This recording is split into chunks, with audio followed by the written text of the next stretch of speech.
নমস্কার বন্ধুরা, অন্নপূর্ণা যোজনার ফর্ম পরিবর্তিত হয়ে গেল। এখন কিন্তু একটি সম্পূর্ণ নতুন ফর্ম দেওয়া হচ্ছে এবং এই ফর্মের মোট 13টি পাতা আছে।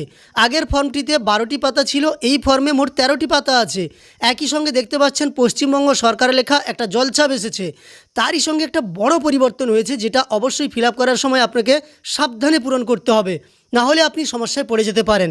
কোন সমস্যা সেটাই কিন্তু এবার আমি আপনাদের ভিডিওতে দেখাবো।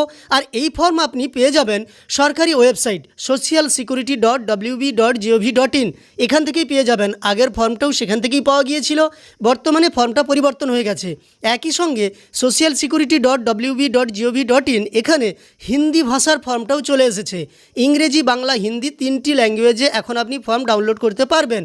তাই আপনাদের এই মুহূর্তে ফর্ম ফিল আপ করা ঠিক হবে না কিছুটা অপেক্ষা করতে হবে সেটাও জানিয়ে দেবো। অবশ্যই ভিডিওটি শেষ পর্যন্ত দেখতে থাকুন। আর এই চ্যানেলে নতুন এসে থাকলে প্রতিনিয়ত গুরুত্বপূর্ণ ভিডিওর তথ্য পাওয়ার জন্য চ্যানেলটিকে সাবস্ক্রাইব করে পাশে থাকা নোটিফিকেশন বেল আইকনটা অল করে রাখুন। ফেসবুক থেকে দেখে থাকলে অবশ্যই পেজটিকে ফলো করে রাখুন। দেখুন, এই ফর্মটাই কিন্তু আগের ফর্ম, অর্থাৎ সরকারি ওয়েবসাইট থেকে এই ফর্মটি প্রথম বেরিয়েছিল। এই ফর্মটি ফিল আপ করে আপনাদের দেখিয়েছিলাম। তবে এই ফর্মের সঙ্গে সে ফর্মের তেমন কিছু বিশেষ ডিফারেন্স নেই। আরও একটু ক্লিয়ার করে অপশানগুলোকে দেওয়া হয়েছে। তবে একটি পরিবর্তন আনা হয়েছে, যে পরিবর্তনটি আপনার জানা অত্যন্ত জরুরি। ভুল করলে কিন্তু আপনি একটি প্রকল্প থেকে ছিটকে যেতে পারেন। এই ফর্মটি আমি প্রায় সম্পূর্ণ দেখেছি, সেখানে অন্য কোনো অপশানে বিশেষ পরিবর্তন দেখতে পাইনি। তবে একটা জায়গাতে কি পরিবর্তন ঘটেছে সেটা আপনাদের দেখিয়ে দিচ্ছি, চলুন। আপনি স্ক্রল করে যখনই ফর্মের একেবারে নিচের দিকে যাবেন, যেখানে প্রকল্প সম্পর্কিত তথ্য আপনাকে দিতে বলা হয়েছে, সেখানেই একটা পরিবর্তন হয়েছে। আপনাদের আমি দেখিয়ে দিচ্ছি সেই অপশানটাতে এসে।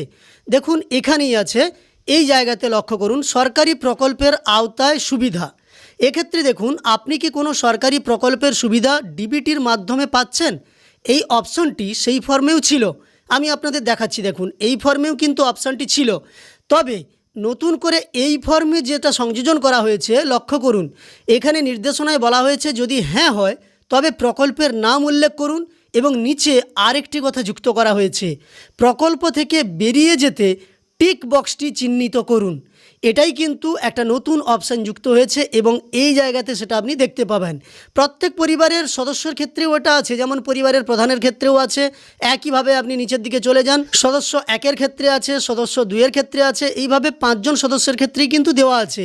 এবার এখানে কি বলা হয়েছে দেখুন, এখানে বলা হয়েছে পরিবারের কোনো সদস্য যদি কোনো সরকারি প্রকল্পে ডিবিটির মাধ্যমে টাকা পেয়ে থাকেন, তাহলে তাকে এখানে হ্যাঁ করতে হবে, আর না পেলে না করতে হবে। আর যদি হ্যাঁ হয় তাহলে প্রকল্পের নাম উল্লেখ করতে হবে। একই সঙ্গে আপনি কি এই প্রকল্পটি থেকে নিজেকে প্রত্যাহার করতে চান? সেক্ষেত্রে যদি হ্যাঁ হয়ে থাকে তাহলে হ্যাঁ করতে হবে। আর হ্যাঁ করা মানে আপনি কিন্তু ওই প্রকল্প থেকে ছিটকে যাবেন বা ওই প্রকল্পটি বন্ধ হয়ে যাবে। উদাহরণস্বরূপ বলি, আপনার পরিবারের কোনো সদস্য পিএম কিষাণের সুবিধা পান, তাহলে এখানে 5টি প্রকল্প থেকে সুবিধা পান, এমন 5টি প্রকল্প আপনি লিখতে পারেন বলা হয়েছে। আর আমাদের রাজ্যে ডিবিটি বলতে সাধারণত পিএম কিষাণের মাধ্যমেই ডিবিটিতে আমরা আর্থিক সহায়তা পেয়ে থাকি। তো এক্ষেত্রে যদি কোনো সদস্যের ক্ষেত্রে পিএম কিষাণের টাকা পেয়ে থাকেন, সেখানে হ্যাঁতে টিক চিহ্ন হবে এবং প্রকল্পের নামের জায়গায় এখানে হবে পিএম কিষাণ। এবার যদি আপনি ভুল করেও এই জায়গাতে হ্যাঁর ঘরে ঠিক চিহ্ন দেন, তাহলে কিন্তু আপনি আর পিএম কিষাণের টাকা পাবেন না। সেটাই লেখা আছে, আপনি কি এই প্রকল্পটি থেকে নিজেকে প্রত্যাহার করতে চান? হ্যাঁর ঘরে আপনি যদি ভুল করেও টিক চিহ্ন দেন, তাহলেও কিন্তু আপনি ওই প্রকল্প থেকে অব্যাহতি পেয়ে যাবেন বা ওই প্রকল্পটি আপনার জন্য বন্ধ হয়ে যাবে, আপনি আর ওই প্রকল্পের সুবিধা পাবেন না। এটা কিন্তু খুবই গুরুত্বপূর্ণ, অবশ্যই দেখে শুনে পূরণ করা উচিত। এছাড়া এই জলছাপটা আনা হয়েছে, এই যে পশ্চিমবঙ্গ সরকার লেখা আছে, এই ওয়াটারমার্কটা কিন্তু আগের ফর্মে ছিল না। আগের ফর্মটা তো আপনাদের দেখিয়েছি, সেই ফর্মে কিন্তু এই ওয়াটারমার্ক ছিল না। আর নতুন ফর্মে পশ্চিমবঙ্গ সরকার লেখা ওয়াটারমার্কটি আনা হয়েছে। আর এই প্রকল্প সম্পর্কিত তথ্যের ঘরগুলোকে একটু বাড়ানো হয়েছে, আর এই বাড়ানোর ফলেই কিন্তু 13 নম্বর পাতা পর্যন্ত ফর্মটি এসেছে। এর আগে 12টি পাতার মধ্যেই সব কিছু ছিল। তাই এই ফর্মে যে পরিবর্তনটি হয়েছে সে পরিবর্তনটি আপনাদের দেখিয়ে দিলাম। আর বিশেষ কিছু পরিবর্তন হয়নি। এই প্রকল্পের জায়গাটা আপনারা দেখে শুনে অবশ্যই ফিল আপ করবেন। আর একটা সাজেশন আপনাদের দেব, এই মুহূর্তে ফর্ম ফিল আপ করার প্রয়োজন নেই, তার কারণ এই মুহূর্তে ছুটি আছে।